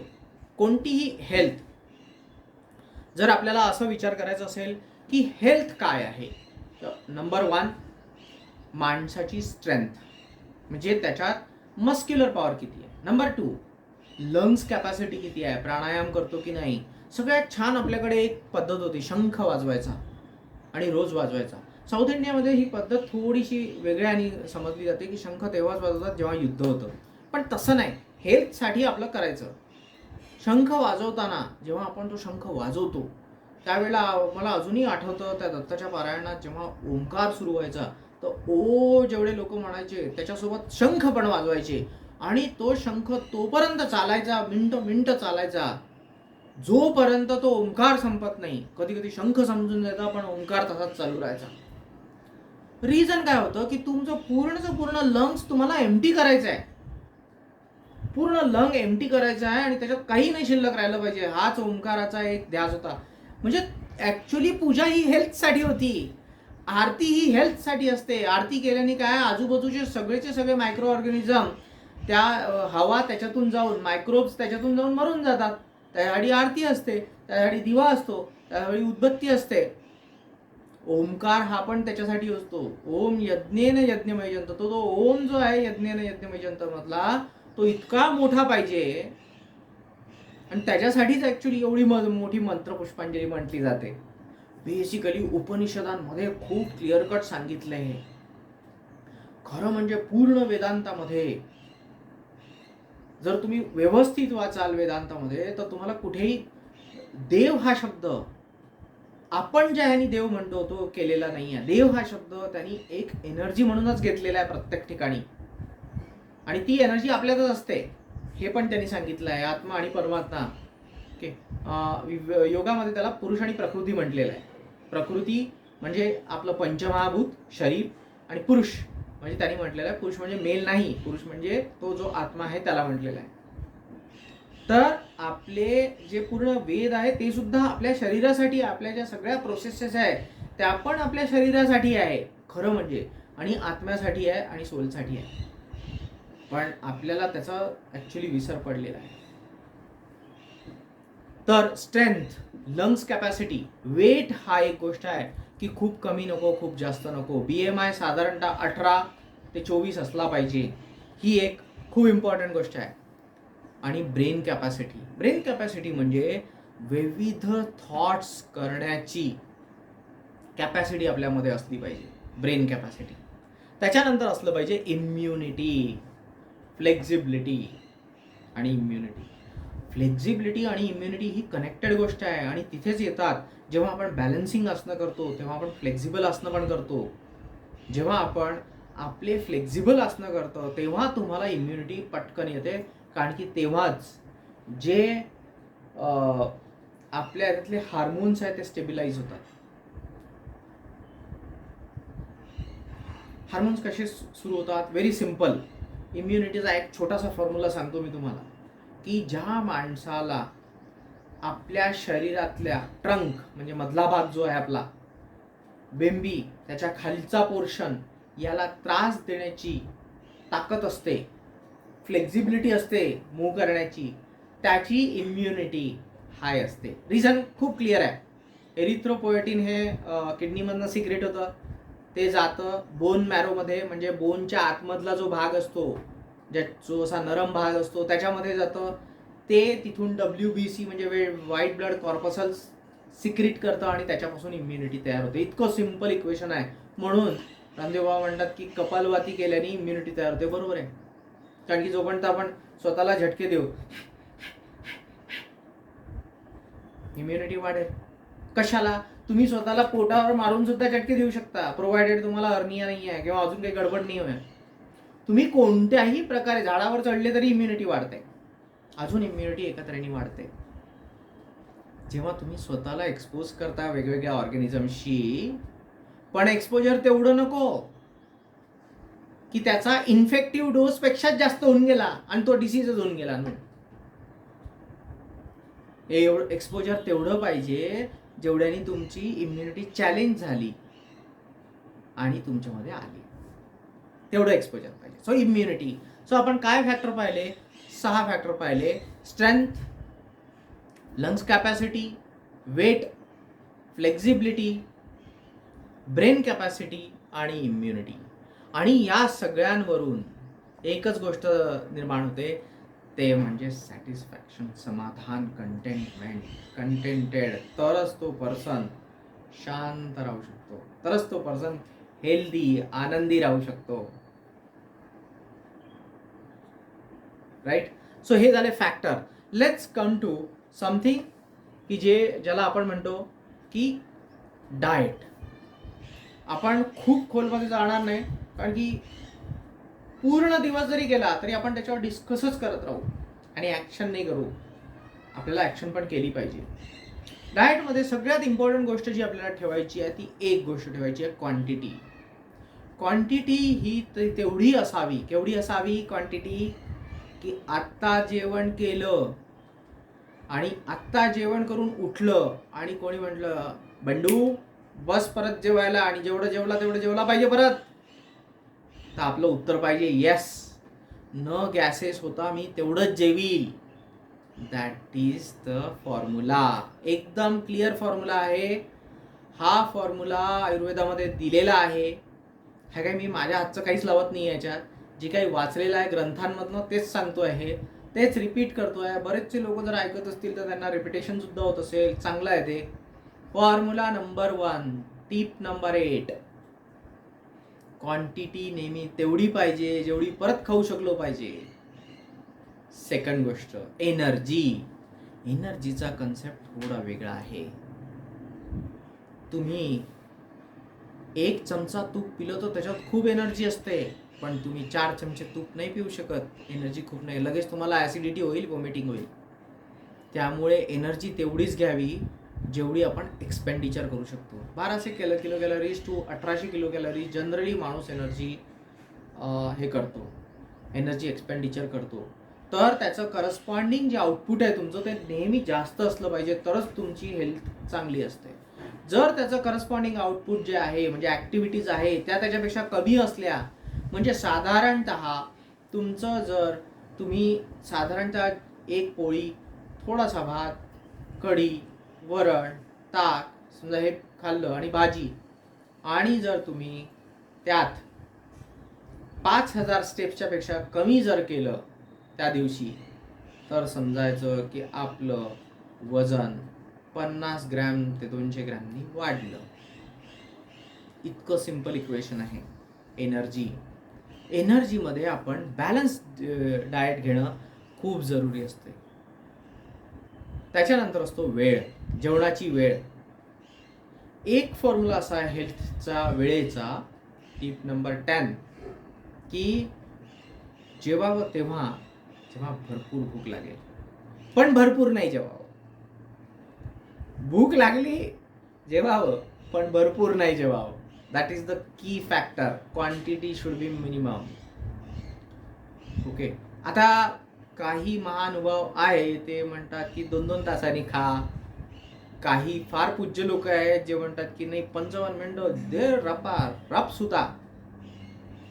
त्यांच्याशी माझं काही घेणं देणं नाही आहे. माझं एवढंच म्हणणं आहे, इंडिव्हिज्युअल माणूस जो आहे तो वेगवेगळ्या प्रकारे बनलेला आहे. त्यांनी आपलं आपलं जेवण कसं कसं होतं ते त्यांनी ठरवायला पाहिजे.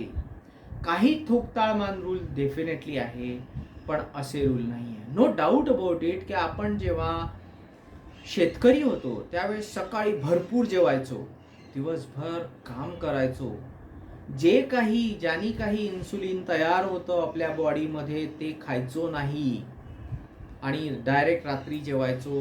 म्हणजे तुमचं फॅट स्विच दिवसा व्हायचं, दिवसा फॅट कन्झ्युम व्हायचं, कारण की शेतातलं काम हे जबरदस्त असतं आणि मग संध्याकाळी तुम्ही काही खा, काही फरक पडत नाही. पण आज परिस्थिती अशी नाही आहे. आज परिस्थिती अशी आहे की सकाळीच बसलोच आहे PC समोर, संध्याकाळ झाली तरी बसलोच आहे, बाजूला आपले आपतं ताट आणून देतात आहे त्याच्यातून खातो आहे, वरतून मुलांनी बोलावलेले मॅकडोनाल्डचे बटाटा चिप्स म्हणजे पोटॅटो चिप्स खातोच आहे, खालचा उरलेला भात खातोच आहे, दम बिर्याणी मागवली होती ती पण थोडीशी राहिली आहे ती पण खातोच आहे, बाजूच्या ताईंनी आणून दिलेला मस्त वडा तो पण खातोच आहे. जेवण झाल्यावर यार पेट कैसे कमी करना पता नहीं यार, हे म्हणतोच आहे माणूस. नाही, नो डाऊट 2 वेळा जेवणं ओके आहे, पण काही पण खाणं ओके नाही. पण जेव्हा तुम्ही शिफ्ट होता 2 वेळा जेवता तेव्हा मात्र खूप साऱ्या गोष्टी कराव्या लागतात. त्या खूप साऱ्या गोष्टी खूप डिटेलमध्ये आहे, ज्याच्यामध्ये डोकं दुखतं, ॲसिडिटी होते, माणसाच्या शरीराला सवय लावायला वेळ लागतो, अशा खूप साऱ्या गोष्टी त्याच्यात असतात. त्या सगळ्या गोष्टी त्यांना त्यांच्याच विचाराव्या असं माझं मत आहे. ओके, माझ्याकडे पण खूप सारे लोक आले आहेत, त्याच्यात पुष्कळ सारे डिस्कशन्स त्याच्यात होतात. आपण त्याच्या डिटेलमध्ये नाही जाऊ, पण डेफिनेटली आपण त्याच्यावर क्वेश्चन आला तर आपण कॉन्सन्ट्रेट करू. टंग सॅटिस्फॅक्शन झालं पाहिजे जेवणात, क्रेव्हिंगचं सॅटिस्फॅक्शन झालं पाहिजे. टिप नंबर 11, क्रेव्हिंगचं सॅटिस्फॅक्शन होणं म्हणजे चावून होतं. अजून एक गोष्ट आहे, लोकांचा नेहमीचा प्रश्न असतो, आजपर्यंत 1000 प्रश्नाचे उत्तर देताना मला एक गोष्ट कळली की 1000 प्रश्न सगळे रिपीटच होतात, नवीन प्रश्न कोणी विचारत नाही. जेवणात पाणी प्यायचं का? जेवणात पाणी 60 वर्षाच्या कमी असलेल्या माणसांनी प्यायचं. त्यानेच तर तुम्ही कमी जेवाल, त्यानेच तर तुमचे ज्युसेस, डायजेस्टिव्ह ज्युसेस डायल्यूट होतील. आपल्याजवळ डायजेस्टिव्ह ज्युसेस इतके जास्त असतात, आपण इतकं सगळं खाऊन इतके ज्युसेस आपले मेंटेन केलेले असतात की ते कमी नाही आहे. हां, त्या माणसाने ज्याला लुपिझाईन घ्यावं लागतं, ज्याला डायजेस्टिव्ह ज्युसेस घ्यावे लागतात, त्या माणसाने पाणी पिऊ नये. अदरवाईज सगळ्या माणसांनी जेवणात पाणी प्यावं. खूप सिंपल आहे. हां, ज्या माणसाला ॲसिडिटीचा त्रास आहे त्या माणसाने देखील पाणी प्यावं, पण ज्याचा ॲसिडच येत नाही आहे, जो माणूस, ज्या माणसाची जी pH लेव्हल आहे ती खूप हाय असते, त्या माणसाला डेफिनेटली पाणी नाही प्यावं. त्या माणसाने आपला जठराग्नी प्रदीप्त होऊ द्यावा, पूर्ण जेवण करावं आणि नंतर 1 तासाने पाणी प्यावं. कसा आहे, गुगलचा मारा आहे आपल्यावर. गुगलचा मारा असल्यामुळे गुगल जे सांगतं आपण करतो, बरोबर? ओके, अजून एक टीप म्हणजे प्रत्येक कंटेंट, आपण कंटेंटबद्दल बोललो पण खूप क्विकली एक सांगतो, नेहमी आपलं जेवण सुरू करावं ते सरळ सरळ सूप घेऊन सुरू करावं, व्हेज सूप घेऊन. सॅलड खावं त्याच्यानंतर भरपूर पोटभर. त्याच्यानंतर सॅलड झाल्यानंतर आपण भाजीसोबत भाकरी खावी. शक्यतोवर आपण गव्हापासून दूर जावं. त्याच्यानंतर आपण थोडंसं ताक प्यावं, वरणाचं पाणी प्यावं. त्याच्यानंतर फळ खावं, अर्ध्या जेवणात उठून फळ खावं, नंतर संपवावं जेवण. अर्ध जेवण, कारण की आपल्याला परत तेवढं खाता आलं पाहिजे. त्याच्यानंतर मात्र सोप खावी, पान खावं, बिटल लीफ खावं. पण ह्याच्यात थोडी काडी आहे. काडी कशी आहे? पान खावं म्हटल्यावर आपण मिठापट्टीच खातो. म्हणजे असतील लोक चमन चुमन खाणारे, पण मिठापट्टीच खातो. मिठापट्टी म्हणजे तुम्ही शुगर खाता, ते पान नाही. चटण्या खाता म्हणजे तुम्ही कॅन्सरला निमंत्रण देता, कारण की हिरवी चटणी, लाल चटणी, चेरी खाता. चेरी म्हणजे चेरी नसते, ती वेगळंच काही असतं आणि त्याच्यामध्ये सगळे ॲझोडाईज मधले एडिबल कॅन्सरस कलर्स टाकलेले असतात. म्हणून तुम्ही जेव्हा जेव्हा ते छान छान कलरचे टाकलेले जे सगळे पानातल्या गोष्टी असतात, तेव्हा तेव्हा तुम्ही तुमच्या कॅन्सरचं निमंत्रण लिहून तुम्ही त्याच्या घरी देत असता की मला कॅन्सर हो. शुगर खात असता तेव्हा पण तुम्ही कॅन्सरचं निमंत्रण देत असता. पान खाणं म्हणजे शुगर खाणं नाही. पानामध्ये काय पाहिजे? पान स्वतः बिटल लीफ पाहिजे, कारण की त्याचा अँटी हायपरटेन्सिव्ह इफेक्ट आहे तुमच्यावर. खूप सुंदर इफेक्ट आहे. काथ पाहिजे, ॲस्ट्रिंजंट इफेक्ट आहे. काथ पाहिजे. चुना पाहिजे, कॅल्शियम इफेक्ट आहे. चुना पाहिजे. ब्लड क्लॉटला तुम्हाला चुना हवा, राईट? नुसतंच हिपॅरिन इकडे तिकडे होत राहिलं तर ब्लडशेड होतील. सोप पाहिजे, ओवा पाहिजे, डायजेस्टिव्ह पाहिजे, कार्मिनेटिव्ह पाहिजे सोप. त्याच्यानंतर पत्ती पाहिजे, एक पत्ती असते पा पानात. थंडाई पाहिजे, छान. सुपारी सुद्धा हवी, खूप नाही, नाहीतर सुपारीने पण तुमची जीभ जाड होईल. लवंग पाहिजे, ॲनेस्थेटिक, अँटीसेप्टिक. आणि विलायची पण पाहिजे, कार्मिनेटिव्ह, स्टिम्युलंट. असं पान पाहिजे. हे पान खा. पान खाल्ल्याने पूर्ती होते. पूर्ती झाल्याने सॅटिस्फॅक्शन होतं आणि त्यांनी माणूस परत खात नाही, पुष्कळ वेळपर्यंत खात नाही.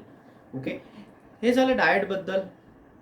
आता आपण येऊ पुढच्या 10 मिनिटात योगाकडे. खरं म्हणजे योग हा आत्ता प्रचलित झालेला आहे. 5000 वर्षापूर्वी सांगितलेली गोष्ट आहे योग, पण प्रचलित आत्ता झालेला आहे. खूप खूप धन्यवाद त्या सगळ्या गुरूंना, सद्गुरूंना ज्यांनी हा केला, ज्यांनी ॲटलिस्ट अवेअरनेस आणला. पण योगाचे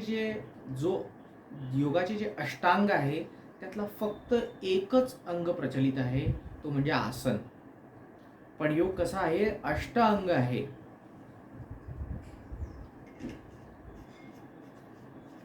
काय काय अष्टांग आहे? यम, नियम, आसन, प्राणायाम, प्रत्याहार, ध्यान, धारणा आणि समाधी. भरपूर आहे. आपण फक्त आसनापर्यंत पोहोचलो आहे. शुद्धिक्रिया तर आपण करतच नाही. शुद्धिक्रिया करतच नाही. एक छोटी गोष्ट सांगतो, किती लोक ब्रह्मरंध्र धावती करतात. याला ब्रह्मरंध्र धावती म्हणतात.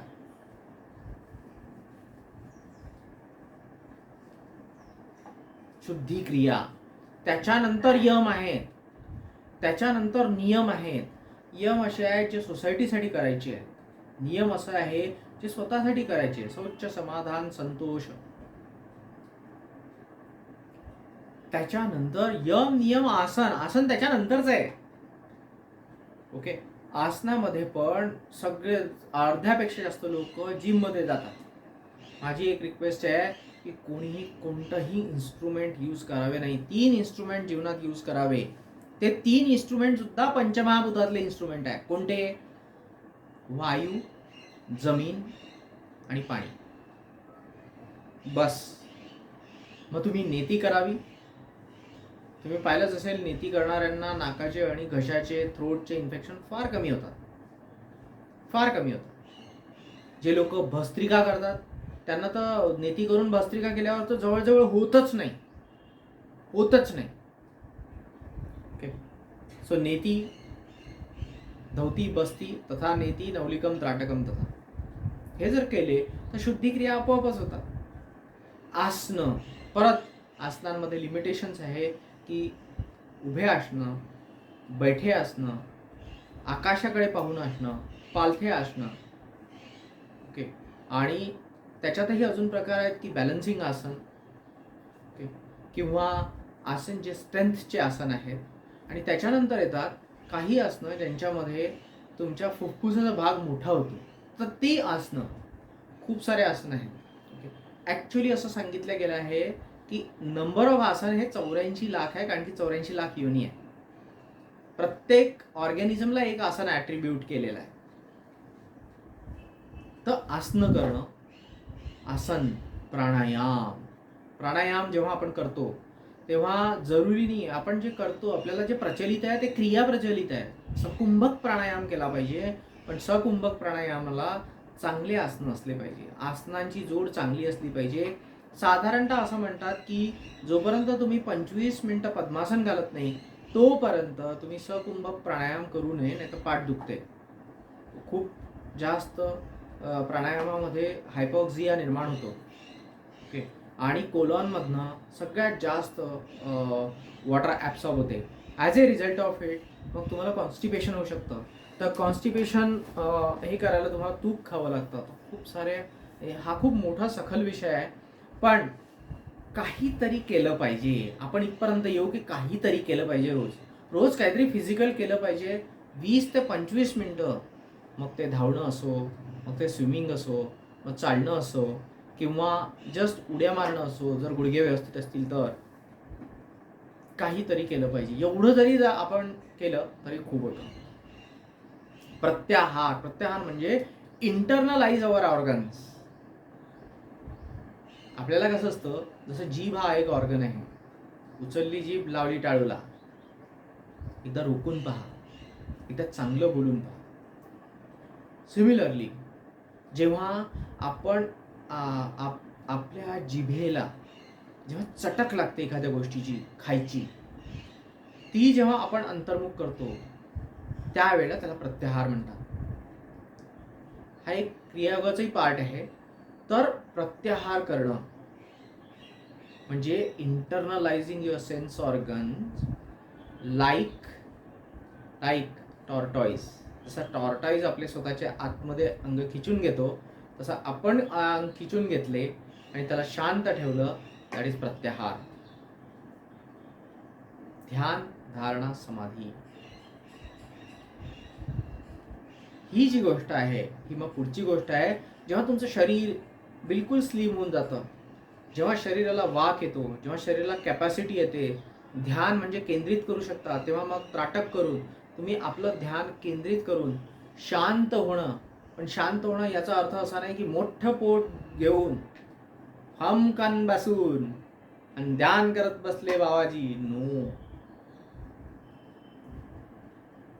जेव्हा मी तीर्थरूप बाळासाहेब महाराजांना विचारलं होतं की महाराज मला एक सांगा की तुम्ही एवढे कॉर्पोरेट फील्डमध्ये, एवढ्या मोठ्या कंपनीमध्ये तुम्ही टॉप लेव्हलची मॅनेजमेंट आजपर्यंत भूषवली आहे, तर तुम्ही स्वतःची हेल्थ शेवटपर्यंत अशी स्लिम कशी काय ठेवू शकले?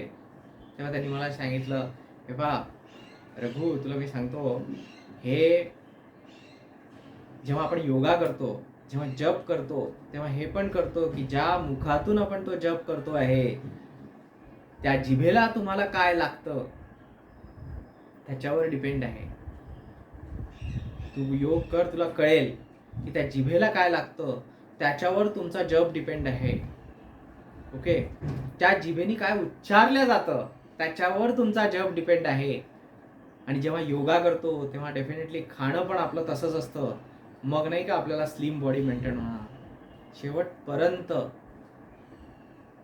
पोटाचा एकही भाग बाहेर सुटलेला नसलेला अशी ती एक परमपूज्य व्यक्ती होती. खरंच दत्ताचंच रूप.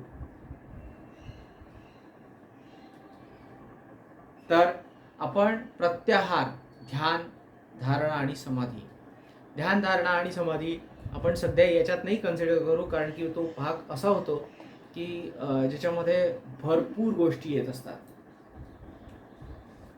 ॲटिट्यूड कडे वळू घेऊ आपण. शकतो. हा घेऊ आपण आपण पुढचा भाग पण घेऊ घेऊ. शकतो.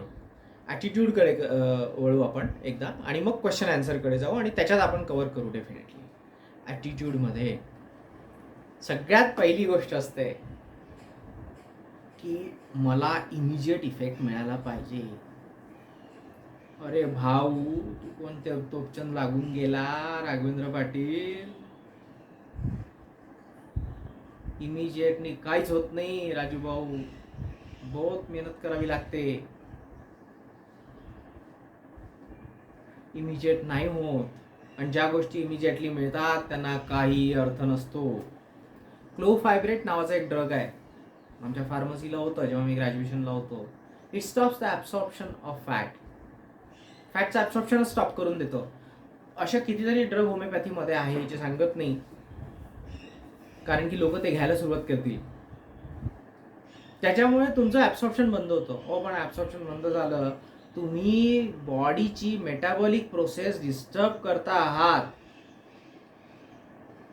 मेटाबॉलिक प्रोसेस जर तुम्ही डिस्टर्ब केली तर मग परिणाम भोगा. परिणाम असे होतील की जे समजणार नाही. काही महानुभाव माझ्याकडे आले, नॅनो कंपाऊंड. आमच्या फार्मसीला आहे ना, नॅनो टेक्नॉलॉजी म्हटलं ना की लगेच लोकांच्या एकदम भोव्यावरती व्हायच्या. अरे fast absorption, fast metabolism, fast bio availability, कटाकट. म्हटलं कटाकट, आणि बॉडीची बॉडी कटाकट. कारण की तुम्ही तुमच्या शरीराला जेवढं नेचरपासून दूर न्याल तेवढं तुमचं शरीर अस्वस्थ होत राहतं. नेचरपासून दूर न्यायचं नाही, नेचर ठेवायचं. माणसाची ॲब्सॉर्प्शन पॉवर संपून जाते जेव्हा माणूस protein powders, vitamin powders, nano technology drugs घ्यायला सुरुवात करतो. आणि ते जर रेग्युलर घेतले तो भगवानी बचाए आपको. प्लीज डॉक्टर के पास जाओ, प्लीज डॉक्टर के पास जाओ. ओके, सो इमिजिएट इफेक्ट वाली कोणतीही गोष्ट करू नका. जेव्हा आपण जिममध्ये जातो, इमिजिएट इफेक्ट वाले जे पुशअप्स असतात, हे असतात, किंवा जे वेट्स असतात, त्यांनी इमिजिएट नंतर त्याचा रिलॅप्स पण येतो, राईट. दुसरी गोष्ट की आपल्याला एक टेंडन्सी असते, एक ॲटिट्यूड असते, यार करू पण आज नाही, काय वेस्ट ऑफ टाइम आहे. म्हणजे नुसतं साधं असं करणं सुद्धा वेस्ट ऑफ टाइम वाटतो आपल्याला. स्टार्टअप, टीप नंबर 13, स्टार्टअप हा योगामध्ये इतका महत्वाचा आहे की सूक्ष्म योगा ही गोष्ट, सूक्ष्म योगा जोपर्यंत तुम्ही करत नाही, ब्रह्ममुद्रा, तोपर्यंत तुमचं शरीर ऍक्टिव्हेटच होत नाही. तोपर्यंत तुम्ही त्या दालनातच जात नाही. तुम्ही तोपर्यंत नॉन हेल्दी सर्कलमध्येच असता. जोपर्यंत स्टार्टअप होत नाही, बॉडीला चालना मिळत नाही, तोपर्यंत तुम्ही योगा करू शकत नाही. 99% लोक इथे फेल होतात. And they end up in discussing diet on canteen table along with vada pav and samosa. जो माणूस सकाळी उठून जेव्हा जब जागो तभी सवेरा इथून सुरुवात करतो आणि तो म्हणतो चल यार आज करते ना 20 मिनट करते ना, और क्या, नहीं 20 तो 10 नहीं तो 5 नहीं तो 3 नहीं तो 60 सेकंड करते. मोदी भी खुद करते. त्या माणसाला हेल्थ मिळालीच पाहिजे. ॲटिट्यूड.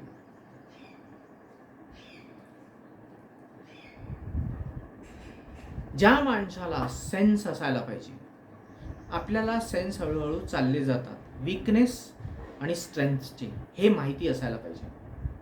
आपल्याला माहिती आहे की आपला विकनेस आहे आपली कंबर.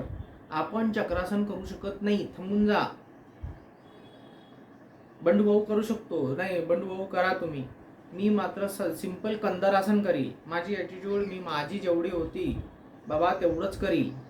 त्याच्यापेक्षा जास्त करणार नाही, ही जर ॲटिट्यूड माणसाने ठेवली तर तो माणूस समोर जातो. एल्स काही लोक आपलं मणकं तोडून बसतात. नाही, ॲटिट्यूड अशी पाहिजे, यथाशक्ती निरंतरम तत् वैराग्याभ्याम तन्निरोध. हा म्हणजे आपल्याला आपल्या वृत्तीचा, आपल्याला योगासना करायची आहे, वृत्तीचा आपल्याला निरोध करायचा आहे, उठणाऱ्या वृत्तीचा. पण वैराग्य पाहिजे, आपण आपल्या शरीराशी दूर पाहिजे. आणि सतु दीर्घकाले नैरंतर्यम म्हणजे दीर्घकाल करायचं आहे ते. असं नाही की आज केला झाला तर बा हा आठवडा आपला हेल्थचा होता, हेल्थचा आपण केला, आपण थांबून घेऊन चला आता आणा. आता तर आलीच आहे नागपंचमी, उद्या मग वडे गुलाबजामुन. आता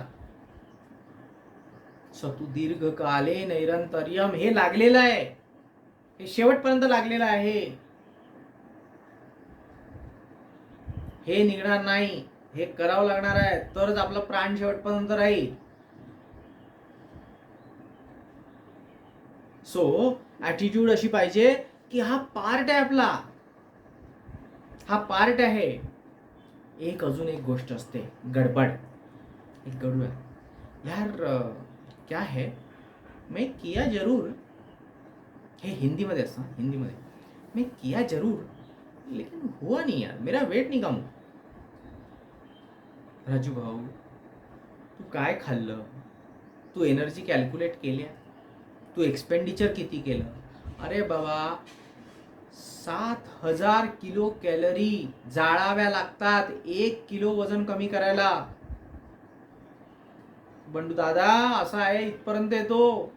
7,000 कॅलरी किलो. जेव्हा आपण किलो कॅलरी जाळतो तेव्हा 1 किलो वजन कमी होतं. आणि जर त्याच्यातही तुम्ही 3 मील जर रमसून खाऊन टाकले तर संपलं, ते परत 1 किलो येऊन जाते. सो ॲटिट्यूड, माणसाचा ॲटिट्यूड शांत ठेवावा, संथ ठेवावा. आतमधून बाहेर तुम्ही चिडा, पण त्याच्या अंतर्मनाला ती रिपल्स लागायला नको.